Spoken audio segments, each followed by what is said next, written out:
The very nature of what is taking place in the United States cannot be totally called communism, because it combines different types of political ideologies into one, but it can be summed up into one goal: divide and conquer. Over time, the eroding of American patriotism has led to democratic socialism, and now communism. After all, the goal of socialism, according to Vladimir Lenin, the goal of socialism is communism. During the 20th century, communism will be remembered as the mass murderer, and America will be remembered as the nation that played a large role in ridding the world of communism. However, during the 21st century, communism will be remembered as the force that drove America to the brink, and communism will be remembered as the new freedom. Our country is being destroyed by tyranny, and tyranny doesn't always come in the form of government rule. Rather, it can come in the form of education, social justice, media, technology, culture, science, and business. Take a look around today.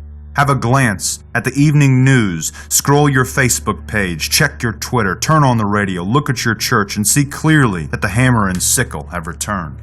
Now let's go back, way back, to 1963 and see what was entered into congressional record by Congressman Albert S. Herlong, Jr. of Florida, and see if this doesn't depict exactly what's going on today. Number 1. The U.S. should accept coexistence as the only alternative to atomic war.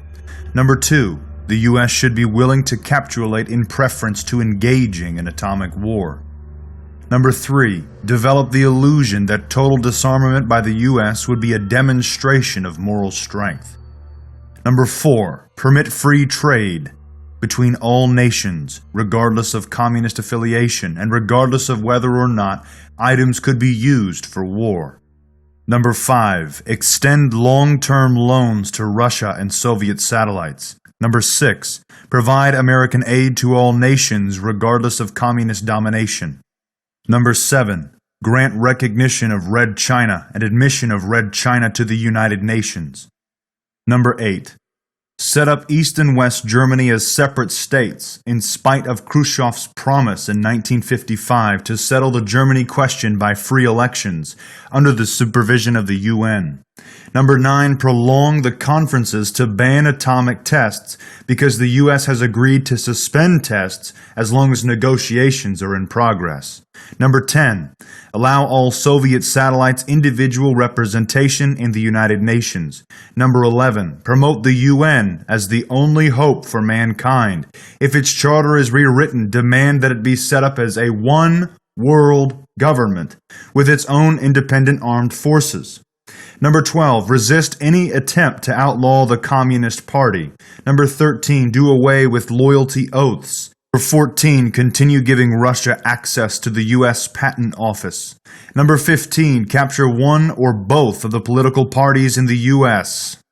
Number 16, use technical decisions of the courts to weaken basic American institutions by claiming their activities violate civil rights.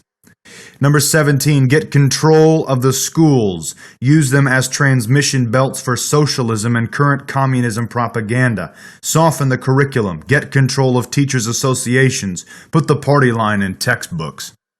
Number 18, get control of all student newspapers. Number 19, use student riots to foment public protests against programs or organizations that are under communist attack.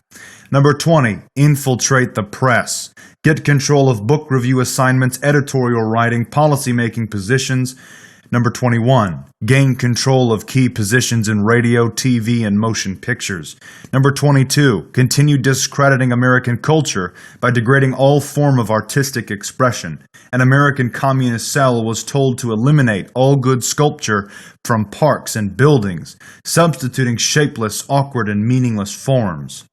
Number 23, control art critics and directors of art museums. Our plan is to promote ugliness, repulsive, meaningless art. Number 24, eliminate all laws governing obscenity by calling them censorship and a violation of free speech and free press. Number 25, break down cultural standards of morality by promoting pornography and obscenity in books, magazines, motion pictures, radio, and TV. Number 26, present homosexuality, degeneracy, and promiscuity as normal, natural, and healthy. Number 27, infiltrate the churches and replace revealed religion with social religion. Discredit the Bible and emphasize the need for intellectual maturity, which does not need a religious crutch. Number 28, eliminate prayer or any phase of religious expression in the schools on the grounds that it violates the principle of separation of church and state. Number 29, discredit the American Constitution by calling it inadequate, old-fashioned, out of step with modern needs, a hindrance to cooperation between nations on a worldwide basis. Number 30, discredit the American Founding Fathers, present them as selfish aristocrats who had no concern for the common man.